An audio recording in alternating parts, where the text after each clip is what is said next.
My intention with this film was to take audiences into the lives and experiences of these characters. This is the lived reality. It's not a period drama. It's not something that happened many, many years ago. It's happening in real time. And there's a pressure in doing justice to that. After receiving an Oscar nomination for her short film, The Present, Palestinian British filmmaker Farah Nabulsi set out to take audiences on an intense, emotional journey into the Israeli-occupied West Bank. Based on real-life experiences of relatives, the story lifts the curtain on the hardships and difficult choices Palestinians have to make. Starring the renowned Palestinian actor Saleh Bakri, in a moving performance, the film follows the character of Basem, a teacher with a buried personal tragedy. Throwing himself into his work, he forms a deep bond with his student Adam. Shot entirely in Palestine, told with humanity and empathy, Nabulsi tells the story that leaves us with a sense of compassion and possibility, even as the present reality seems to offer none. The Teacher premiered at the Toronto Film Festival, received Best International Feature Award at Galway, the Audience Award at San Francisco International Film Festival, among many others. The film has received over a dozen awards. Join us in our conversation with filmmaker Farah Nabulsi on her journey to make The Teacher on Inside the Arthouse, starting now.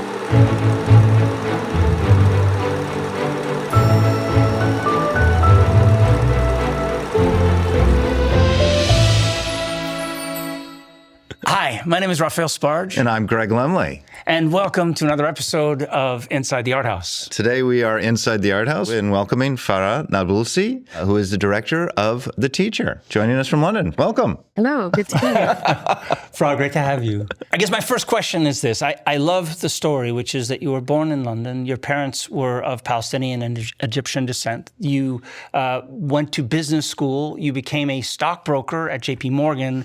And then you traveled back to the home country, to Palestine, and you got inspired and you started a nonprofit that was really focused on bringing attention to the Palestinian challenges and conditions. And I wonder if you could talk about that trajectory, because it's sort of a remarkable story. So you're right. I was born, raised, educated in the UK in London. It's where my parents met, who are both Palestinian by origin. My father is half Egyptian, half Palestinian. So I'm 100% Arab in that sense, by blood, by heritage. And I'd actually been to militarily occupied, colonized Palestine as a child a number of times. And then around what is known as the First Intifada, around 1987, we don't go back. And 25 years later, around 10 years ago, I decided I'm a grown adult. I don't need to take permission from anyone. I can actually go. And, it was a realization. I already had children by then as well. And I sort of decided that it was time I went sort of, home, as it were. I sort of got the bug in the sense that I went this first time and I was really overwhelmed by what I was seeing, what I was experiencing. And long story short, I start going back and forth. At the time, actually, I left investment banking and I was running a for-profit business.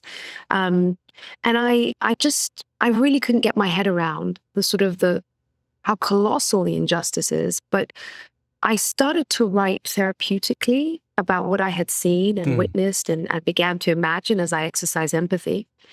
And it took me about 2 years when I realized that I really wanted to express myself creatively and tell these stories that I had come across, but also kind of recognizing that there had been a sort of a severe process of dehumanization that had been taking place over the decades when it comes to Palestinians, to be honest. And I think there's just no better way than to sort of reverse that dehumanization than by telling stories. Stories speak to the heart, not the mind in that sense. I wanted to express myself creatively. I wanted to sort of lend some voice to those who had been silenced. So it was kind of a combination of things. And it's funny because people who knew me as a teenager and a child, including my own siblings, say I'm exactly where I'm supposed to be now. So I used to love, I still obviously love, but at the time, I used to love cinema. I used to love theater, drama, but I'd never pursued it. So it was just a very interesting sort of coming home in two different ways. One, physically going home in that sense, but even from, I guess, a sort of career, professional point of view, coming home to what I clearly loved, and that sort of more artistic, creative side of me. It's an amazing thing to just literally go from one side of your brain to the other, though. I mean, to sort of to be in finance and then sort of learn, absorb, and then make a film. It's a sort of extraordinary thing, I guess. At what point was the decision made that film was actually an effective way of telling this story? Yeah. Well, I suppose that just to make the point that, I begun by writing and producing, and then I directed my first short film. And then I directed, including writing, and I'm a lead producer on this film, The Teacher, as well. So actually the skill set was quite interesting. Yes, it's going from sort of left to right brain, but not all the time. And I could wear the different hats in different ways. So it was a broad skill set, but it was very helpful in that sense, I think, retrospectively. But yeah, I think for me, it was sort of the idea that stories, I mean, we all love stories, right? I mean, It's why we come together for meals, is why we go on social media, why we read the news. It's, that's what kind of connects and people love them. But at the same time, well, how do you tell these stories? And I remember sort of racking my brain saying, okay, I want to express myself. How? I thought about theater. I thought about audio pieces. There's something very potent about that. But we are in the technology age in many ways. And to me, what can really transcend borders and probably is the most powerful and beautiful means of meaningful human communication is cinema. Mm-hmm. This is something I feel. Well, you won't get any disagreement from us on that. Right. You see? Yeah. So, we're all on the same page. And that was the kind of feeling and conclusion I had. And it was what I was most attracted to. Just personally, I was like, okay, I think this is the space in the world that I want to be expressing myself in the most. People thought I was going to become an actress, actually, when I was younger. Now I look back and I say, nope, absolutely not. It's on this side of the camera, as it were. Well, not this side, but the other side. So, but I was looking at it all. And yeah, the power of storytelling, it can transcend borders. It can overcome stereotypes. It can, especially in cinema, it's just so much, so many options of the way in which you can tell stories. I don't know. It's powerful. It's amazing. It's like you found your lane. I mean, and I know your short was nominated for an Oscar, and obviously this film has won many awards and been in a lot of festivals, and is really having just a remarkable moment. The thing that Greg and I were talking about, and maybe you want to ask this, is just in terms of the moment in which this film arrives as well. Yeah, well, there's definitely a moment, obviously, since the Oscars, since the success of it commercially, and what we're seeing is, the development of an audience that perhaps was not previously ready to see these films, but now is hungry for them. With No Other Land, this weekend opening with The Encampments. This is not the first time that we've seen films from this perspective, where we've seen Israeli films that are, in some respects, critical of what Israeli society is doing. But I think there is maybe a growing audience that wants to hear these stories because they perhaps have not had that opportunity before. Yeah, I think it speaks to actually what you were saying earlier as well, because you were saying, when did I decide this is the film I have to make? Mm-hmm. And then where we are now. And it's interesting because I wrote this about 5 years ago, let's say. And it's inspired by, the dozens of stories, Palestinian stories and experiences of Palestinians I've met with who have experienced firsthand much of the sort of cruel, absurd things that take place in the screenplay. But it was also inspired by a story about an Israeli occupation soldier called Gilad Shalit. Yeah. And he was abducted, he was captured in 2006, and he was released in 2011 for over 1,000 Palestinian political prisoners, hundreds of whom were women and children, and hundreds of whom were being held in administrative detention, which means without trial or charge. Yeah. And I found that sort of imbalance in value for human life crazy, but I was also very interested and intrigued by, how do I say, I remember contemplating to that particular soldier's parents and loved ones, what is he worth? He's worth the world, right? If you ask me what any of my children are worth, it's a rhetorical question, really, because it's the world. Of course. But I never could have imagined then that this film would arrive Toronto International Film Festival, September 2023, and then 1 month later, October 7th. And then here we are 1.5 years into what is very clearly a genocide, but at the same time, with this kind of prisoner hostage exchange going on. And at a time that, and when you say a film should be relevant, when you talk about this idea of, to the time, or I just don't think it could be any more pertinent to the time. And in a way, being is that you wrote it so many years ago. Right. But then the question is exactly when were audiences potentially ready for a film like this? And I think that maybe prior to October, there was definitely a readiness, actually. Then I think the sort of couple of months after October, it was actually quite bizarre. It was like, for a second, I felt like I'd given birth to a stillborn, in the sense of having carried it for a number of years. Sure. Well, the situation had changed. I mean, at some level. Yeah. Right. I mean, there was a shock of some kind that had, and that meant even from a distribution point of view, there was a kind of, okay, how do you even, we have one of the top sort of international sales team for our film, whether it's in the US, North America, or in internationally. But how do you have that kind of conversation, actually, to sell a film like this in the first few weeks after October?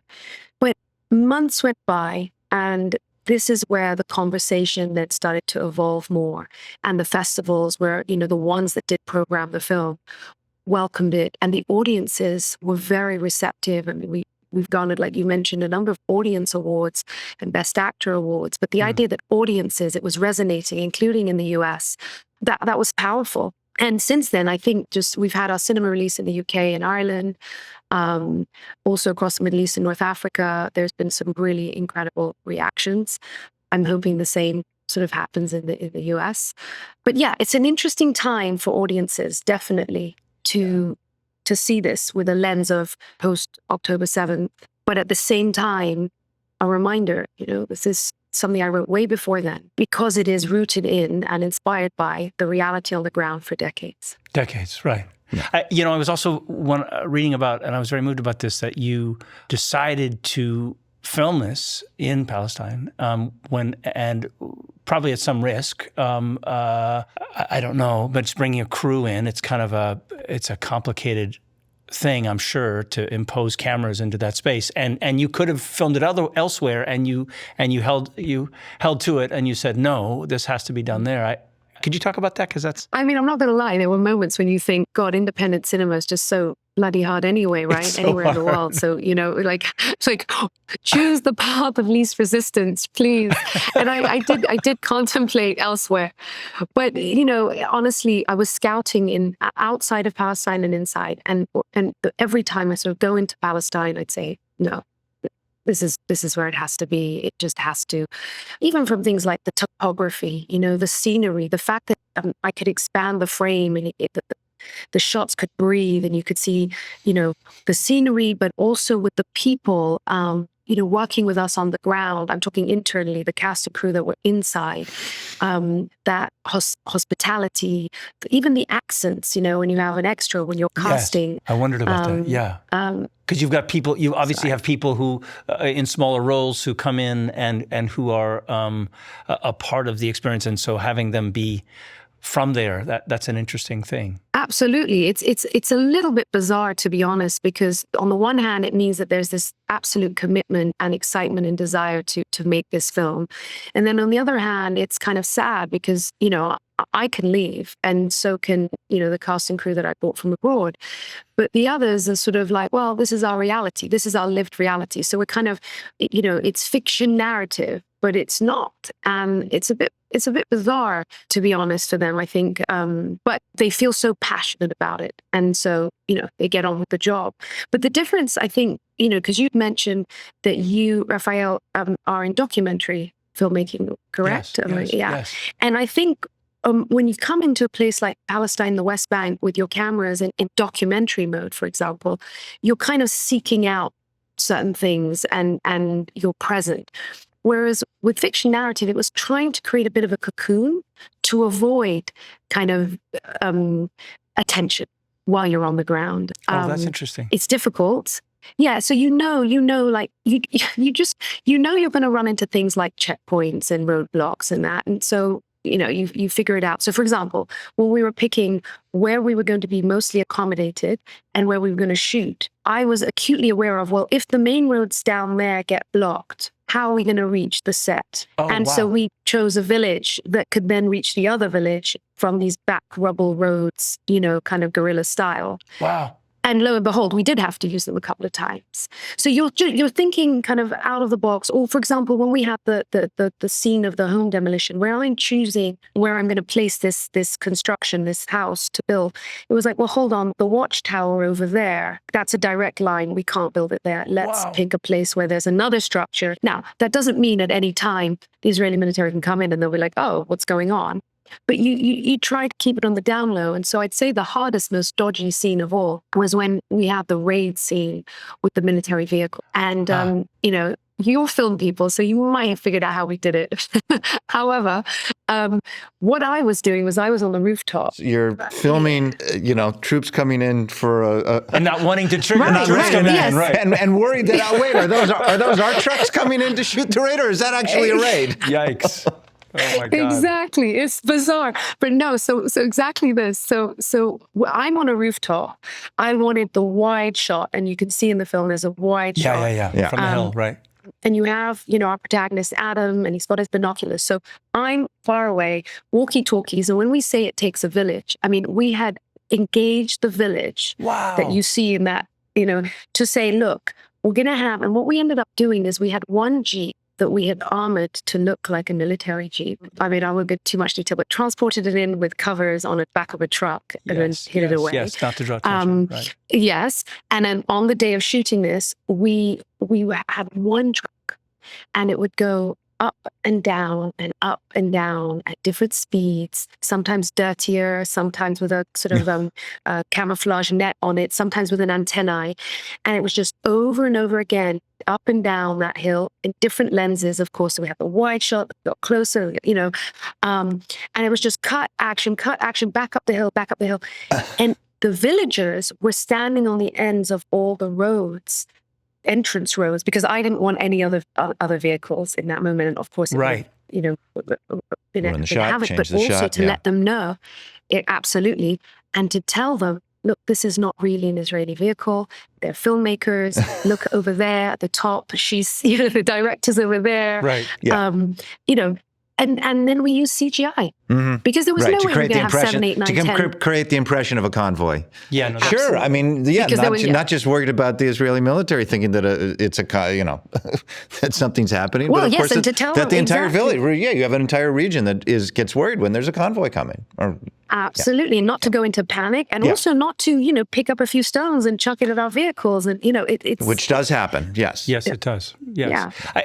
I guess I have a follow-up question, just really quick, and just to say is, how difficult was it for them to trust you? I mean, clearly you speak Arabic. You must, I guess. But you are a British citizen, and you have come back, and you're not from there technically. And how did you win them over, I guess, is the question? Because the trust is clearly not something that's given very easily. Yeah, I think, yes and no. I mean, first of all, you've got to remember, I had my short film, The Present, and I shot that in Bethlehem. And so they all knew, okay, this is her previous work. Okay. And this is who she is. And they've seen all the engagement I've had and all the conversations I've had and all the media coverage, whether it be, CNN or, Variety magazine. You know what I mean? It was, so it's very they're aware clear of you. You're not a complete who unknown. I was. Yeah. Right. Yes. Absolutely. And then on top of that, I have family in Palestine. I have aunts, I have uncles, I have cousins, and I speak Arabic. And then the people I'm working with on the ground are people who, do know me over these last few years of my travels back and forth and understanding the reality and everything. So there was no problem on that front. It was more like when we had moments where we were bringing into our set uniformed Israeli soldiers, weapons, vehicles. That's when you say, okay, hold on.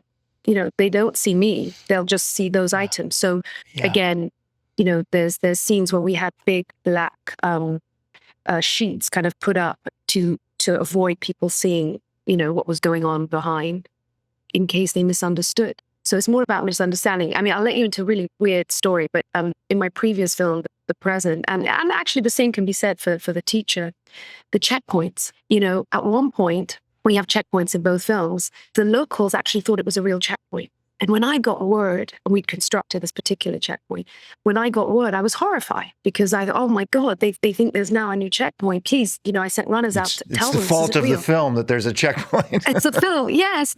But on the other hand, I was quite happy because I was like, oh, wow, well done to sort of the set production. We pulled off a real checkpoint, Right, it looks it good. passes muster, right, yeah.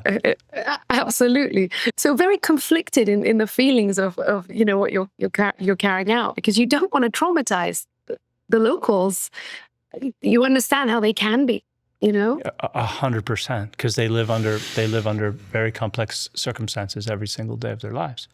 Yeah, I mean, another story of while we were shooting on the ground was, you see the scenes in the trailer and in the film itself where the illegal Israeli settlers have descended on the olive groves and they're torching the trees. Yes. This is something that happens very often in the West Bank across numerous different villages, and I've even witnessed myself. And so it's written into the film, and actually during the rehearsal period, we got word that in the village of Buri, which is a village that is very nearby to where we were shooting, it's the same village that our lead, our protagonist, Basem Saleh is from. He says it in the film. But we weren't shooting there because it's more dangerous, let's just say. But we could see the smoke. And it was like, wow, we have this in the film. We're not actually going to torch trees on our end. However, it's happening in real life right now. So it's this same thing with the home demolition. I was on my way to work. It was 5 a.m. and I passed by a couple with 6 children on the side of the road in front of the rubble of their freshly demolished home.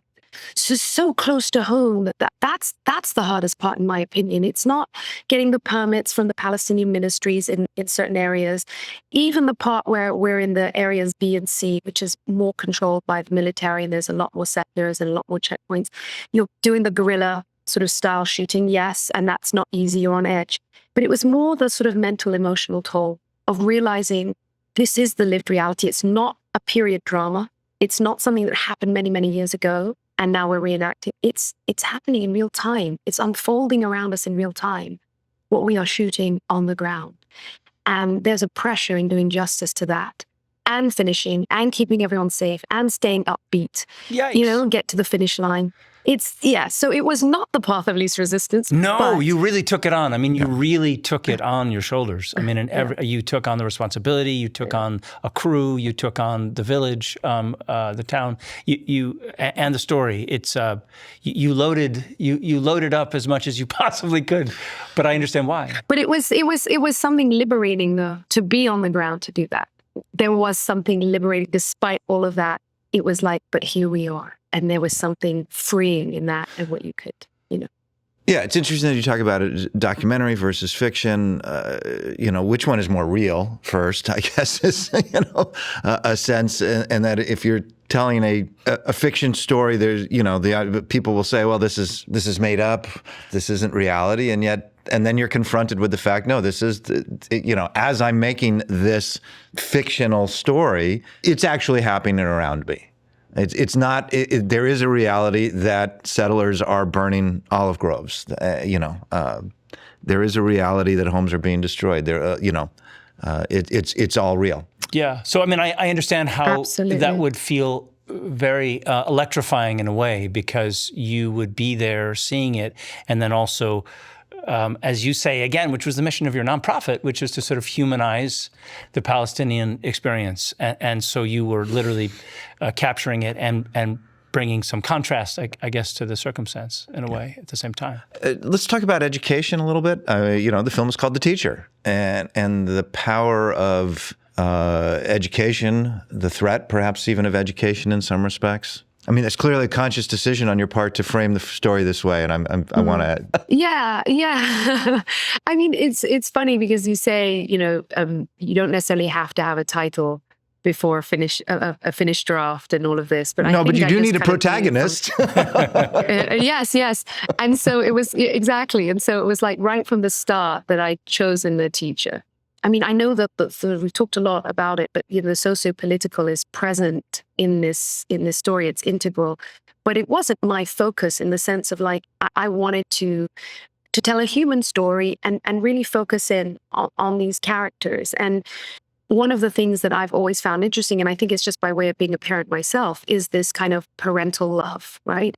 And, I always think about these young men who might not have their fathers around, or they've watched their fathers being humiliated, or right now, of course, in Gaza, we see, thousands of Palestinians being orphaned. And so then what's the next person in a youth's life that might influence or, who they can be connected to. And then, of course, you have the idea of uncles, and in villages in Palestine and even in the cities, there's this family is everything in so many ways, and uncles and aunts and neighbors. And yes. So in the village, you definitely would have, various, whether they're relatives or they're just very close family friends. And they would be like uncles. And then on top of that, I think of myself and I think about, growing up, teachers as well. And the saying, it's this idea of who could influence you in your life.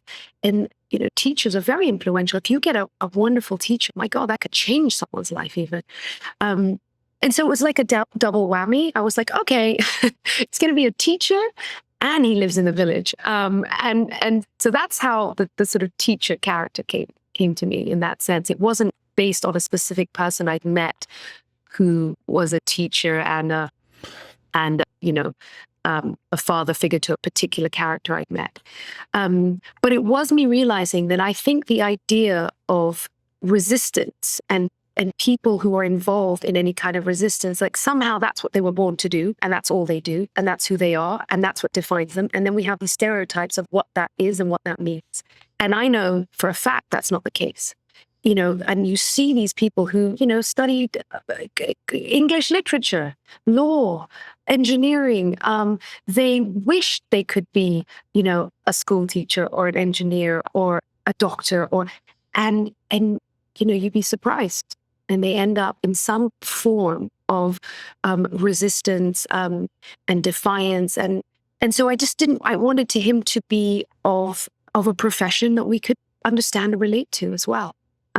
Now, the film itself, of course, ends up as some kind of, and I don't want to call it a teaching film. I don't want to, that's not what it is. But I will say to you, my intention with this film was to take audiences into the lives and experiences of these characters.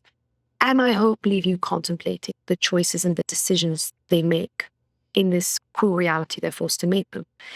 Now, in the context of, we said the film arrives at this time with US audiences, for example, I do hope that this film offers a context, a deeply human context, where it's so important to have context, but it just seems to be missing from the discourse. So I do hope this film teaches, like it offers that I put in quotation marks. And if this is on Spotify, for example, no one will see my quotation marks. You know what I mean? In the sense that I do hope it offers a bit more of the education of understanding what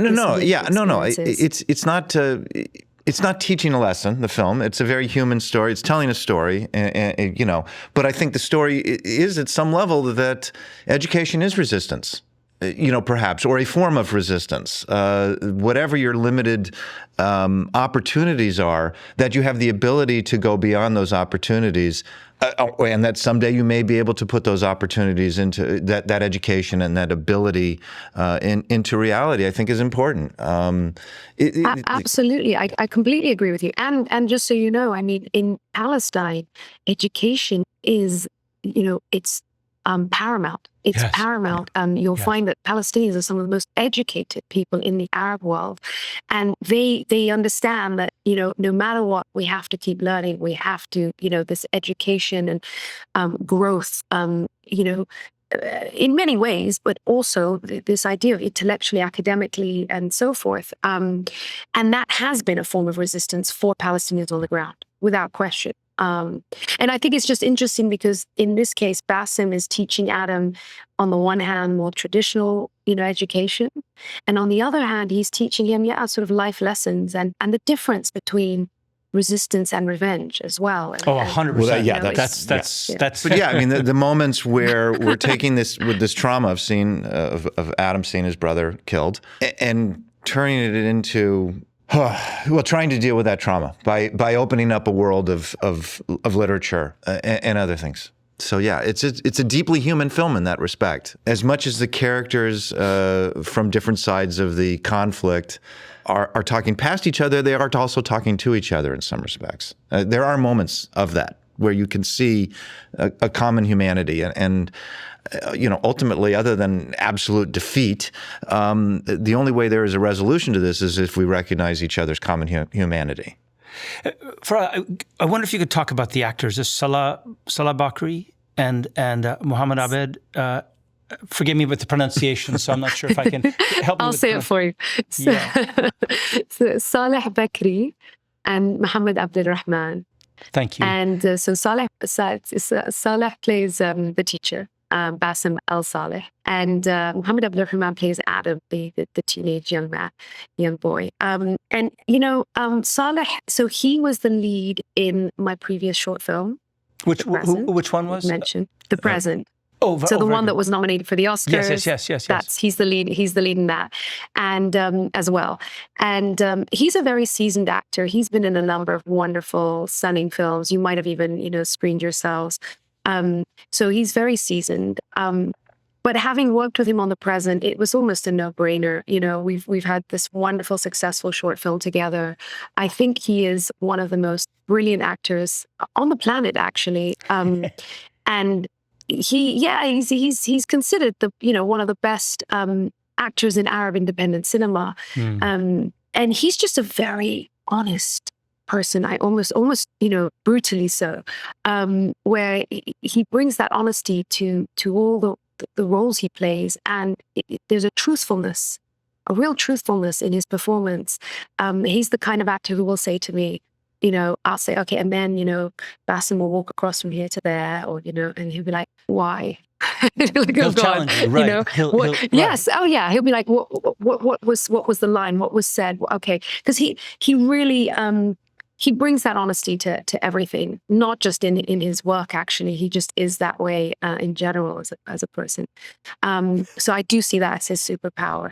And so I was in Palestine and I verbally told him about the film. I hadn't even written a first draft. He lives there. He lives in Palestine. Is that where he lives? Yeah. Yes, he lives in Haifa. Yeah. Well, he lives in 48 Palestine that became Israel.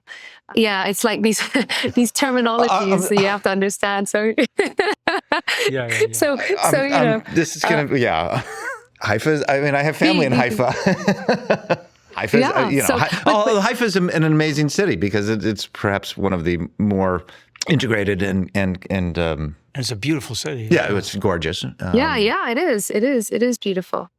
So he's so Saleh is he's Palestinian, and he hates to be called in the sense of like an Arab Israeli. He's a Palestinian Israeli in that sense, right? And he has an Israeli passport because he was born in Haifa. Yes, but he's. Well, he was born in a village a bit more north of Haifa, but yes. So this for him is of course it's his home. But when we talk in the lingo of Palestinians, it's like, okay, I refer to 48 Palestine in the sense of to differentiate between the West Bank and Gaza, and then you have of course the Jerusalem part, and so you say 48 Palestine, which became Israel, and yes, by vote of the UN, correct? Yeah. Well, yes, but also, at the end of the day, Greg, through the ethnic cleansing of over 750,000 Palestinians, they were pushed out of their homes and their lands. I'm not going to deny that in the number. Yeah. So when we refer to it, you know what I mean? It's this idea of pre, 48. When you say, is he from Palestine? It's like, well, yeah, he is, but pre 48 Palestine, Israel. In that sense. I understand. Yeah. So anyway, Saleh, I was visiting Saleh in Haifa, and I verbally sort of talked him through the screenplay, the story, I hadn't written a first draft. And he sort of listened to me, and it's the first time that I had verbalized the story to anyone. And at the end, I said to him, "So what do you think?" And he's like, "I really like it." And I was like, "Great, you're going to be the teacher, right?" And he's like, "Yes." And so that was it. That was the casting of Saleh Bakri. Fantastic. Was he involved? Was he involved with developing the script at that point, or no? He just you knew that he was going to be that character. Okay. Exactly. I knew he was going to be that character. So when I started to write my first few drafts, they always tell filmmakers, directors, don't imagine a specific actor in a specific role. You might not get it. Work out. All this. Don't saddle yourself. Out the window. Right. Yeah, no. And he's so striking. I mean, in addition to being a wonderful actor, he's just so physically striking. Yeah. He's so handsome. And when you say someone has screen presence, he's got it. He has screen presence. Oh my God! Right? Yeah, that term. The camera loves him. Yeah, screen presence. Beautiful face. Absolutely. Yeah. So that was that with him. Whereas Mohammed Abdurrahman, it was an interesting one. He'd never been in a film before. He wanted to start acting. And he wrote and directed and starred in a short film to showcase himself. Oh, wow. And then I had, exactly. And then I had sent the screenplay to, believe it or not, Saleh Bakri's brother, who is also an actor. I mean, we say that they hate it when we say this, but like the Bakris are the Baldwins of the Arab world because they have 5 brothers. 4 are actors, and the father is an actor and director as well. So it's a family Adam business, Bakri, right? Yeah, it seems that way. And I believe their only sister, has just entered a film, and she's going to be in a film that you will, I'm sure, hear about at some point in the future soon. But so I send it to Adam, who's a friend of mine. He happens to have the same name of the character I'm looking for. So Adam, and I send the screenplay to Adam, Saleh's brother, and he sends me this short film because I send it to him saying, "Look, outside of the development circle, I'd love you to read this. And if you know of any young actors that could play the role of Adam, that'd be great." He sends me this short film. I watch it. It's about, I can't remember now, maybe 8 minutes long or something. And the talent was there. I was blown away. And bizarrely enough, he looked optically, physically, like a morph of my 2 teenage boys. I have 3 teenage boys, but my muse was 2 of them. Mm-hmm. It was like I could be his mother, he could be my son. It was a bit bizarre. Incredible. And I'd imagined Adam looking like that. And I ended up sending him pictures of my son. One of my sons saying, "Look, you look like my son." Strange. Anyway, so the talent was there. He looked like aesthetically what I was hoping for, or I had imagined. Let's just say, Yes. And that was that. So he ended up in a feature film after I cast him that got shot before I shot the teacher. But as far as I'm concerned, I discovered. Absolutely. He's wonderful. Their scenes are really powerful. That relationship is dynamic and fraught and rich and he holds his own. Adam holds his own, as it were, in those scenes with the teacher, and it's. That's the difficult thing. If you have an inexperienced actor with a really experienced actor, will they be able to hold water, as it were? And he does, and he comes back in a really strong way, and that's just fantastic. That's what everything he you does. hope for, He right? does. Yeah, absolutely. Look, he definitely held his own, and he could also learn from Saleh while we were sort of in rehearsals and going through a scene. And, Saleh was very helpful to him and explaining to him that, you get into the role and you are the role, but we never hurt ourselves. As actors, we do not physically hurt ourselves. This is not, the approach. And when you have a younger actor that's a lot more raw, and so he feels like he needs to get into a moment, or you don't go and bash your fist into a glass door. So no, we don't do that. But we can. There are ways and mechanisms to get to a place where you can present, or there was a lot of a helpful involvement from Saleh when it came to Muhammad. And then from my perspective, I've realized, and I'm learning on the job the whole time, because I didn't go to film school and all of that. It's just like Stanley Kubrick said, the best education film is to make one, and that's what I'm doing. So for me, this was like PhD. So as I'm learning on the job, I'm sort of realizing very much so that actors really are not a monolith, and you as a director have to be versatile and figure out, okay, how does this actor want to work and how does this actor want to work out? What's the set atmosphere that's preferred here or there? What kind of rehearsals? So working with these actors is very different, I will say. And with Muhammad, sometimes he would work himself up in a way that we had to kind of stop. And then I guess a bit of my directing, but motherliness or motherhood side would come in, and I'd be like, listen, let's step away. Let's completely step away, go to another room, take a breath, go through some lines, take a breath, and come back, and just being quite empathetic in that process, and just loving your actors and really appreciating what they all bring, and that energy and that vulnerability. And so, it wasn't easy in that sense, because you had just different levels of experience and stuff. But on the other hand, he's just really talented. It's incredible. Can I just tell you, from an actor's point of view, first of all, the fact that you could be at ease with actors, and there's a language that actors speak. I mean, obviously, a lot of directors come just out of, as you say, out of film school, and they kind of just know where to point the camera. But these are intimate scenes that you've written, and the fact that you would be able to be comfortable and present with them, and the thing that we want as actors when we're working on complicated scenes more than anything is to be listened to. And that there's a sense from the director that they care, and that you just come by that instinct naturally, obviously as a mother and as a caring person, but where you maybe have not gone to drama school and can speak the language, what you bring just as your natural instincts are so solid and clearly translated to these actors. So kudos to you for that. I hope so, because I do feel like I am trying to sort of learn the lingo, as it were, and I've been reading the books, and I'm like, yes, of this course. verb, and and it's like, watch how and you do. It's like a muscle. You have to practice it, and you have to kind of train it.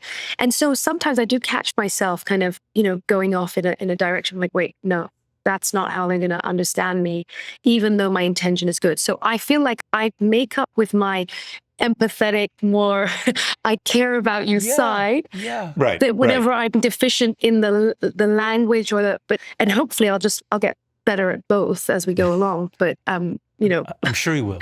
Sure you will. But you're way ahead. You're off to a great start. Yeah, natural instinct. It's really great. It's really great. Yeah. Well, language can be a trap, Thank right? you. I appreciate that. I'm going to say the right thing, but I'm not going to mean it. Yeah, no, that's true. I mean, as a director, I think sometimes could. I'm sure you've worked with directors who say everything you want to hear, but they actually don't mean it. Yeah, they just are. I mean, I actually had a director once show up at a rehearsal. He's an actor as well as being a documentary filmmaker. Right. But he actually showed up under his arm with a book, How to Direct Actors for Film. I'm not kidding. And I looked at him like, are you kidding me? And he just put it down on the table. I was like, anyway. My grandmother used to tell a story about the Dr. Spock book about how to parent. And she says, all the parents bought the book and then they hit their kids with the book. That's great. That's great. Yeah, that is a good one, actually. Yeah. No, I didn't show up with books or anything like that, but I had read the books. No. And I'm still, I'm still kind of, I'll even remind myself, I'll kind of, because at the end of the day, what I've come to realize also, though, is the other way around, is that I think before I became a director, I didn't really appreciate the extent to what directors do. And so vast. And it's so vast, and in independent cinema, it's even more overwhelming, because you're almost sometimes wearing several hats, which in my case has been the case. I almost want all actors to also try directing, And so, you know how they say, if you have acted before, you could be a good director, because then I also want it the other way around. I was like, I want actors to try directing and then go back to acting and then realize like, oh, okay, this is tough. There's no question that my directing has helped my acting. There's no question about that. And I remember when I was first learning to drive, I had a driving teacher say to me, yes, you may have been in a car your whole life with your mother driving, but when you're behind the wheel, it's a different experience. And it's really true. But a lot of people that come from film school then also really are so focused on just where you put the camera. And so again, that can be a hindrance. So your natural instinct is great. Also, I just thinking about this in terms, we talk about independent filmmaker, which is where you have to be producer and you got to deal with, lunch, and you got to deal with the budget, and you got to deal with the fundraising. Your past life as a financial person and all that left brain stuff that you've evolved actually puts you in a really great place to manage that part, because a lot of people have this instinct, as it were, but they can't manage kind of where the details. So again, that's just a great it's a great thing to have in your quiver. Yeah, no, it's definitely served me well. But I think that's where I come, because I didn't come from film school. There's also this element of me I don't feel like I've been taught a certain way where the rules have to follow the rules or anything like that. I've kind of read again about them. I created my own little film school myself in so many ways. But what I realized is most important, and this is instinct, is the emotion. It's the emotion. And then where you put the camera, okay, then where it's, if the emotional element of a scene is missing, then you could have, yes, what is technically and in form a beautiful film, if you like, but did I feel anything? Did I really feel it? Correct. For me, that's at the top of my list is the emotion of a scene. Mm-hmm. Or what does it evoke? And then, okay, did I get everything else technically right? If you get my meaning. Yeah. But the technical side and the more pragmatic side of me doesn't sort of forget that. So I'm not completely head in the clouds on that creative front only. And then I don't get like my sound engineer. So I know my sound engineer, my sound technician. He recordist. He loved me because I cared about sound. And he's like, and it is so important to me. I want minimal ADR. I want minimal, if we can. I don't want them in the studio, recording the line, because the emotion of how those lines are said and how it's, in the scenes. And I was so obsessed with the sound. And he said that most directors he worked with, like, that's just they don't. And a sound man will literally walk through fire for you once you express that you care about them. They will literally do. I mean, it's a huge thing. And he fought battles for me. Absolutely. Yes. No. You really you want your sound man on your side. You do. Absolutely. And in post production, put your cinematographer in their place. But no. No. And the cinematographer, of course, but the point is, so you've got to also fight for everything for your cinematographer as well in many ways. Yes, of course. But what it was, and of course, yes, that caused lots of problems. You're right. However, the payoff is later, and it really did pay off. Yeah. And with this film, I had in our post production house, Dirty Looks. Ben, our sound engineer, and he goes, "This is some of the best sound that I've." And he's the same people who worked on Zone of Interest. I mean, he literally was like, he said like, "This is fantastic. How you've managed to get this. I just did not expect this." Mm-hmm. And I said, "Whoa, we fought for it," and it meant creating the sound in post was just so much easier, and the end result of these scenes, and it was great, and not having to even engineer a crazy amount. Sure. Yeah. I don't want to lose focus on the film, but sorry. No. But with all this experience and skill that's been acquired making the teacher, are you working on something now, and will it? And is it going to be another story from this area? I'm working on a couple of things. And so there's two things. One that I've co-written with a very talented Lebanese-American writer, and it's loosely based on my experience in investment banking. So think Cool Britannia, late 1990s, crime, finance drama. Greed is bad. So it is something that I care about in that sense. But I'm nearly at the end of a screenplay that I've been writing independently that is set between Palestine and Ireland. And I'm really excited about that. And that's more contemporary. And it's drama comedy. It's drama, but I'm tapping into a side of me that, that's great. That's very exciting. But well, in the meantime, we are focused on the teacher. I don't know if you're going to be coming to the U.S. to appear at any screenings. Yes, I'm going to be with you. I hope when it opens. So we're yes, I know in Los Angeles we're opening on April 18th in Santa Monica and Glendale. And what about I think New York is the week ahead. Yes, exactly. At the Angelica. Yeah. Okay. Oh, the Angelica. Oh, that's great. That's great. Yeah. I live in New York. And then there's, I think, yeah. Oh, okay, brilliant. So it'll open on I think there's a sneak preview on the 10th. And then it's the 11th is when it kicks off. Excellent. And I'll be there So would I meet both of you, either of you? Will you? I actually live in Seattle You've now. seen the film. Okay. No. Okay. I would be happy. I would love to see the film again. I'd love to have you. If you're coming to Seattle, we'll make sure I'll see you there for certain. No, I think it will screen in Seattle, but, it should. But I won't be there. Yeah, and I think Santa Barbara. I'm gonna be in Santa Barbara. At the Santa Barbara International Film Festival Theater. Oh, very good. Very good. So the film is being released by Watermelon Pictures, and I assume we can go to their website for information, but is there a specific website for the film? Yes. So it's www.theteacher.film, and all the information is there. That's theteacher.film. Not theteacherfilm.com. Right, okay. Theteacher.film. www.theteacher.film. Okay, fabulous. That's where we can find out. Yeah. We hope that people are watching. I believe people are watching this podcast all over the U.S. and that the film will, is going to be playing in theaters throughout the country. So I want them to be able to know when they can find out when it's coming to their community because it's important. No, I appreciate it. Completely appreciate it. Thank you very much. Can I just ask you a small last question? And it's just because I'm just so curious. When you screen the film for in the town, I imagine you did some sort of a screening locally in the town where you shot this. Did you? What was the response?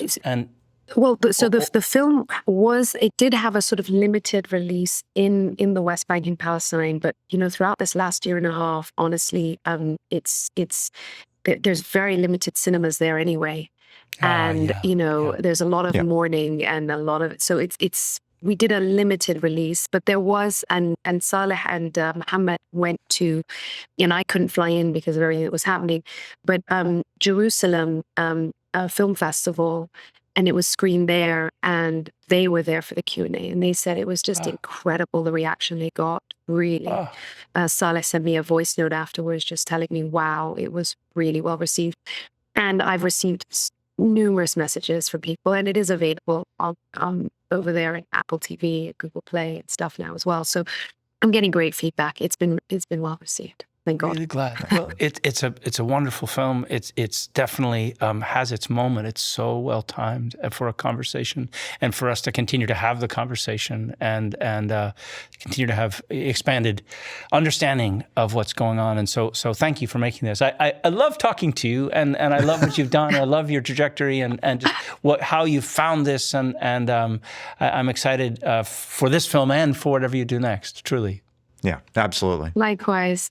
Thank you so much, really. Yeah. Thank you, Farah Nabulsi, for joining us on Inside the Art House. The film is The Teacher. You can get more information at theteacher.film. It's going to be opening again April 11th in New York, April 18th in Los Angeles, and then throughout the spring in art houses across North America. And if you enjoyed today's show, please consider subscribing or letting people know, and hope to see you next time on Inside the Art House. Our show was produced by Raphael Sparge with on-site producer Norrin Dickerson. Supervising producers are Miles McCreary and Thomas Cassetta. Our show was edited by Gabriel Lemley and mixed by Thomas Cassetta. Our musical theme was composed by Isabel Engman and Gerardo Garcia Jr. Marketing by Gabriel Lemley. Show graphics by Jenna DeAngelis. And show open edited by Rick Pratt. Filmed at the historic Lemley Royal Theater in Los Angeles, California. See you next time on Inside the Art House. If you liked today's show, please consider subscribing to our channel to hear more on Inside the Art House.